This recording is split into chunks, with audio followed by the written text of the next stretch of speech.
اچھا جی، بسم اللہ الرحمن الرحیم. آج چونکہ رمضان مبارک کا پہلا جمعہ ہے تو جمعے دے بارے کچھ گلاں کر لیں نا کہ جمعے سے ہم کیسے فائدہ اٹھائیں. پہلے تو دسو کہ جمعے دا نام جمعہ کنے رکھے،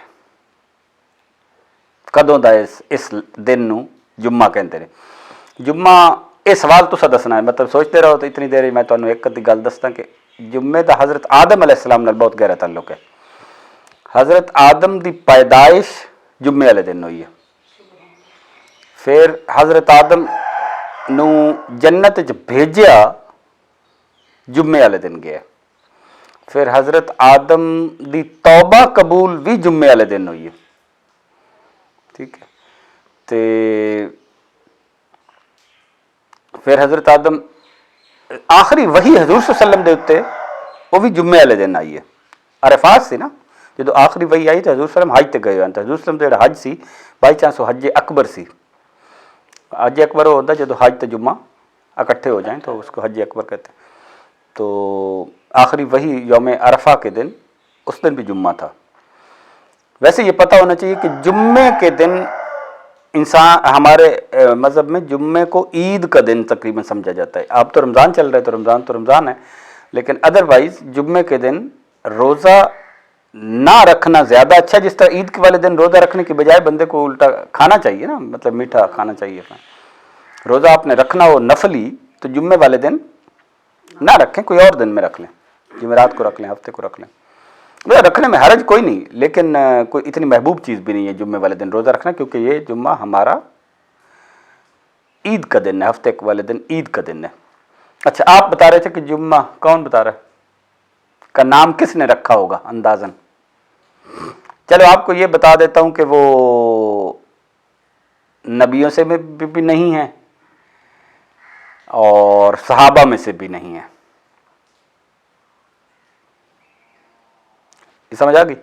جس بندے نے جمعے کا نام رکھا ہے وہ نبی بھی نہیں ہے، رسول بھی نہیں ہے اور فرشتوں میں سے بھی نہیں ہے.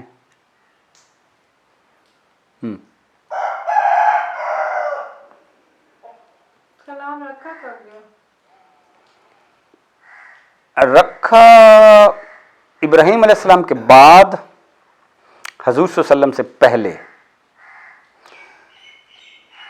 حضرت عیسیٰ علیہ السلام سے بھی پہلے.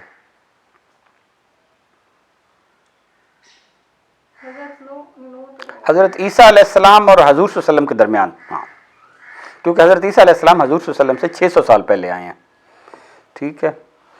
چلیں اب میں آپ کو بتا دیتا ہوں. اس میں آپ گیس لگ نہیں سکتا، یا تو آپ کو پتہ ہوگا تو یا گیس آپ نے یہی لگانے تھے. حضرت جبرائیل بھی رکھ سکتے ہیں، حضرت ابراہیم بھی رکھ سکتے ہیں، کیونکہ ہمارے ہسٹری میں زیادہ تر جو پہلی چیزیں ہیں نا کہ سب سے پہلے یہ کس نے کیا، سب سے پہلے یہ کس نے کیا، سب سے پہلے غسل کس نے کیا، سب سے پہلے ختنے کس نے کیے، سب سے پہلے مہمانوں کی ضیافت کس نے کی، ان اب 100 سوال پوچھے تو 99 کا جواب حضرت ابراہیم علیہ السلام ہے. انہوں نے سارے کام تقریباً سب سے پہلے کیے ہیں. مثلا آپ کہیں کہ جمعہ کا غسل سب سے پہلے کس نے کیا؟ ابراہیم علیہ السلام. آپ کہیں کہ یہ ناخن تراشنے، خوشبو لگانا، مسواک کرنا، یہ سارے کام جمعے والے دن کے صفائی والے سارے کام کرنے ہوتے ہیں نا. ناخن تراشنا ہے، خوشبو لگانا ہے، مسواک کرنا ہے، سارا ابراہیم علیہ السلام. ابراہیم علیہ السلام کبھی کھانا نہیں کھاتے تھے مہمان کے بغیر، اکیلے کھانا نہیں کھاتے تھے. وہ کہتے کوئی میرے نال رل جاوے، وہاں کوئی راک ودا ہے، کوئی ودا ہے نا تو آ جائے رل کے کھانا کھائیے. تو کوشش ان کی ہوتی تھی کہ کوئی مہمان آ جائے تو ضیافت کرنا مہمانوں کی انسانیت کو جس بندے نے سکھایا ہے اس کا کیا نام ہے؟ ابراہیم علیہ السلام. ورنہ اس سے پہلے انسان کو یہ نہیں پتا ہوتا تھا کہ مہمان کی یا اللہ کی مخلوق کی اتنی قدر ہوتی ہے. سمجھا گی؟ تو ابراہیم علیہ السلام تو ہر چیز میں، اسی لیے تو پھر دیکھیں نا ہم ایون معراج پہ بھی گئے ہیں، ٹاپک تھوڑا چینج ہو جائے گا. حضور صلی اللہ علیہ وسلم مختلف آسمانوں پہ مختلف انبیاء سے ملے ہیں. سنا ہوا ہے نا آپ نے؟ یہ آپ کو بچوں کو ویسے پتہ ہونا چاہیے، اس پہلے لیکچر کر لیں گے کہ پہلے آسمان پہ کس سے ملے، دوسرے پہ کس سے، تیسرے سے کس سے. تو جس آسمان سے بھی گزر رہے تھے تو وہ نبی اپنے ساتھیوں کو لے کے جہاں سے حضور صلی اللہ علیہ وسلم نے گزرنا تھا وہاں آئے ہیں استقبال کرنے کے لیے، کہ جیسے ہمارے شہر میں سے ان کا قافلہ گزر رہا ہے. تو ان کو ویلکم کرنے کے حضرت ابراہیم علیہ السلام نہیں آئے. حضرت ابراہیم علیہ السلام کے لیے حضور صلی اللہ علیہ وسلم خود چل کے گئے ہیں. ٹھیک ہے, کیونکہ اس لیے ان کہتے ہیں ابو الانبیاء. اگر انبیاء کی پیڑھی دیکھیں نا تو اب فرض کریں آدم علیہ السلام ہے, نوح علیہ السلام ہے, ادریس علیہ السلام ہے, تو ایک ایک کر کے پیڑھی چل دی ہم دی جی میں درخت دا تنا ہے تے تنے دے درمیان ہی پھر ڈھیر شاخاں نکل دی او درمیان وچ ابراہیم علیہ السلام نے, پھر اسے دے وچ سارے نبیوں سے لوط علیہ السلام, اسے یحییٰ علیہ السلام, زکریا علیہ السلام, فلان علیہ السلام, تو سمجھ آ گئی نا. تو ابراہیم علیہ السلام ایک قسم کے آدم علیہ السلام کے بعد پھر یکدم جس سے شاخیں نکلتی, اسی لیے انہیں کہتے ہیں ابو الانبیاء, انبیاء کے باپ. تو اب آپ سوچ لیں, آپ نے کبھی سوچا ہوگا کہ درود شریف میں ہم حضور صلی اللہ علیہ وسلم کے لیے کیا دعا مانگتے ہیں کہ یا اللہ ان کو بھی اسی طرح کا درجہ دے دے جیسا تو نے ابراہیم علیہ السلام کو دیا تھا. تو اس کا کیا مطلب ہوا؟ ابراہیم علیہ السلام گولڈ سٹینڈرڈ ہیں, ان کو اللہ تعالیٰ نے سٹینڈرڈ سمجھا ہے, اور ان کے بارے میں قرآن میں بہت بڑی باتیں ہیں. یہ باتیں ہم زیادہ کریں گے ابراہیم علیہ السلام پہ پورا لیکچر, یا بعد میں بھی کسی وقت کر سکتے ہیں. آج تو جمعے کے بارے میں تھا, تو جمعہ کے دن کا یہ غسل. اچھا, تو حضور صلی اللہ علیہ وسلم کے والد کا نام تھا عبداللہ, ان کے والد کا نام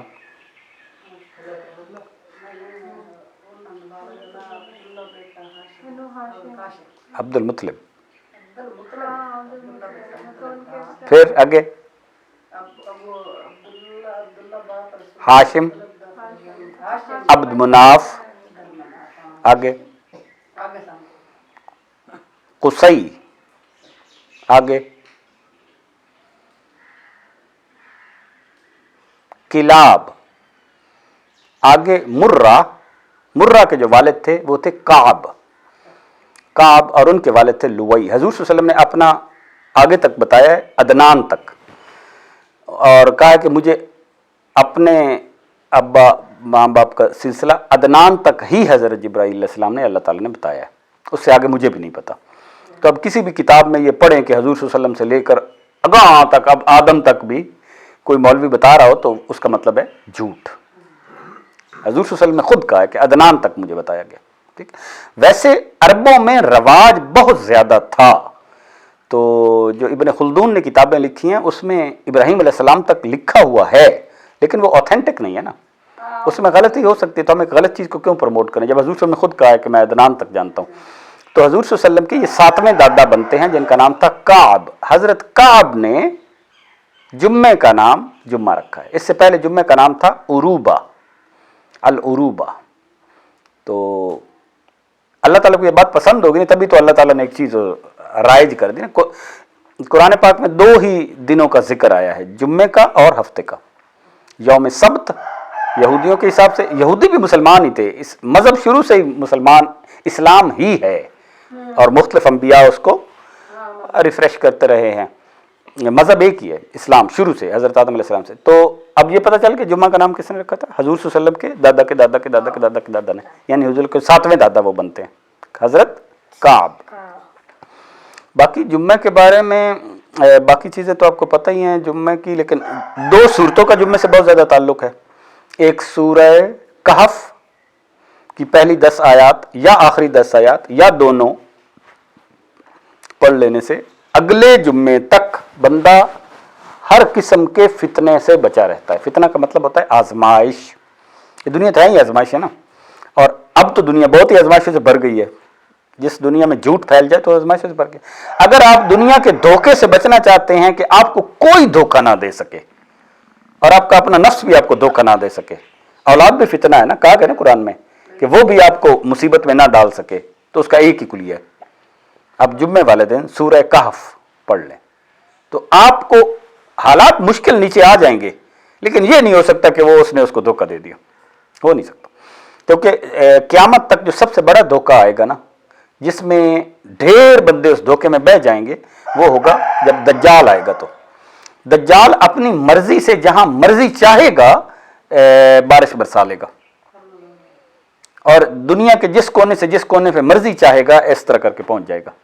ٹیکنالوجی اس لیول پہ آ گئی ہوگی, آپ یہ کہہ لیں. تو لوگ اس کو خدا ماننا شروع کر دیں کہ یہی تو خدا کی کوالٹیز تھیں کہ جو کہتا ہے وہ ہو جاتا ہے. ٹھیک, تو دجال کا فتنہ بھی آ جائے اور آپ اس دور میں بھی ہماری اولاد میں سے کوئی ہو اور اسے سورہ کہف کا ماں نے بتایا ہوا ہو, یا مسجد نے یا ٹیچر نے، تو وہ اس کے چکر میں نہیں آئے گا۔ تو یہ ہمارے جو چھوٹے چھوٹے فتنے ہیں کہ کسی مطلب دکاندار نے ہمیں داؤ لگا لیا یا ہماری اولاد نے ہمیں جھوٹ بول لیا، یہ تو کوئی چھوٹے فتنے ہی نہیں ہے نا، دجال کے سامنے کچھ بھی نہیں ہے، 10 لاکھواں حصہ بھی نہیں بنتے۔ تو یعنی کہ دجال کا اس لیے حضور نے بتایا کہ بڑے سے بڑا فتنہ بھی اس کو کچھ کہہ نہیں سکتا۔ سمجھ آ گئی ایک بات۔ دوسرا جمعے کا جو فائدہ اٹھانے کی بات ہے وہ یہ ہے کہ جمعے میں ایک، اب یہ بڑی آسان بات ہے ویسے، کہ جمعہ شروع ہو جاتا ہے جمعہ رات کی مغرب کی اذان سے، یعنی آدھا جمعہ گزر چکا ہے اور آپ کے پاس اس جمعے کی مغرب کی اذان سے پہلے پہلے کا وقت ہے، جو ایک دعا سکھائی گئی ہے کہ یہ دعا پڑھ کے اب جو کچھ بھی مانگیں گے دیا جائے گا، گارنٹیڈ ہے۔ وہ ہے، آپ میرے ساتھ پڑھ بھی سکتے ہیں، لا الہ الا انت یا حنان یا منان یا بدیع السماوات والارض یا ذی الجلال والاکرام۔ بھائی اتنا چھوٹا سا، اس کے بعد اب جو بھی اپنے دل میں مانگے وہ اللہ تعالیٰ قبول کرے گا۔ اور دعا کی قبولیت کی ادروائز شرط ہے اور بھی شرائط ہے، دعا پہ ایک دن پورا لیکچر کریں گے کہ دعا ایک کم از کم جو پتہ ہونی چاہیے وہ یہ ہے کہ دعا کے شروع یا آخر میں درود شریف لازمی ہونا چاہیے۔ ٹھیک ہو گیا؟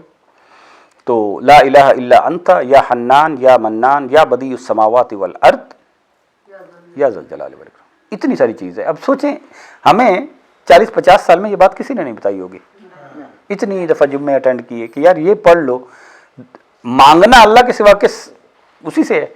تو اگر مانگنے کا کوئی ایسا وقت ہو جو گارنٹیڈ ہو تو ان اوقات کا پتہ ہونا چاہیے، ٹھیک ہے نا؟ جیسے نکاح کے وقت جو دعا ہوتی ہے اس میں اسی طرح ہے، اسی طرح حضور صلی اللہ علیہ وسلم نے کئی موقع بتائے ہیں۔ تو جمعے والے دن تو ہر جمعے میں ایک موقع آتا ہے نا، ایک موقع نہیں ہے کہ وہ آئے گا تو آپ کی دعا نہیں، کسی وقت بھی ہم مانگ لیں، تو یہ بڑی بات ہے۔ دوسرا، جمعے والے دن درود شریف، جو سب سے بہترین عمل ہے جمعے والے دن وہ ہے درود شریف کا پڑھنا، اور درود پاک آپ 100 دفعہ جو پڑھے گا قیامت والے دن، حضرت علی کرم اللہ وجہہ سے حضور صلی اللہ علیہ وسلم نے فرمایا کہ اس کے چہرے کو لوگ دیکھ کے اتنا چمک رہا ہوگا اس کا چہرہ کہ لوگ کہیں گے کہ آپ کرتے کیا تھے؟ میرا تھوڑا سا زبان کٹ گئی ہاں، تو لوگ آپ کا دنیا میں کیا عمل تھا، لوگ حیران ہو جائیں گے اس کی خوبصورتی کو دیکھ کے۔ تو 100 دفعہ پڑھنا کتنا ٹائم لگتا ہے؟ اللہم صلی علی محمد وعلی آل محمد۔ جو درود شریف خاص طور پہ سکھایا گیا ہے وہ ہے اللہم صلی علی محمد النبی الامی وعلی آلہ وسلم تسلیما۔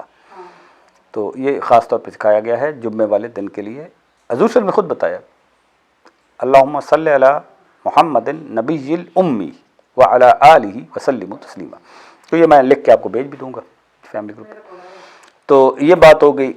اور جمعے والے دن ہر نیکی کا ثواب، بعض روایات میں آیا کہ دگنا ہو جاتا ہے، بعض میں آیا 10 گنا ہو جاتا ہے، تو دگنا تو ہو ہی جاتا ہے۔ اس طرح گناہ بھی جمعے والے دن کوئی غلطی کرنا اور غیبت کرنا، اس کا گناہ بھی اسی طرح ڈبل ہو جاتا ہے۔ اور دوزخ چونکہ ایک جلتی ہوئی آگ ہے یا جو بھی ہے، اللہ تعالیٰ اس سے بچائے ہمیں، اس میں ہر روز جس طرح ہمارا چولہا جل رہا ہو تو ہر روز اس میں فائر ڈالی جاتی ہے نا، ہر روز گیس ڈالی جائے گی نا، ہر روز اس میں نئی لکڑیاں ڈالی جائیں گی۔ دوزخ میں جمعے والے دن لکڑیاں نہیں ڈالی جاتی، اسی لیے اس سے پھر ایسوسیٹڈ یہ بات بھی ہمیں پتہ چلی ہے حضور صلی اللہ علیہ وسلم سے اور ان سے کہ جو بندہ جمعے والے دن فوت ہو، یعنی کہ جمعرات کی شام کو فوت ہو گیا یا جمعے کی مغرب تک، اس کا قبر والا حساب کتاب نہیں لیا جاتا۔ تو بندے کو خواہش کرنی چاہیے۔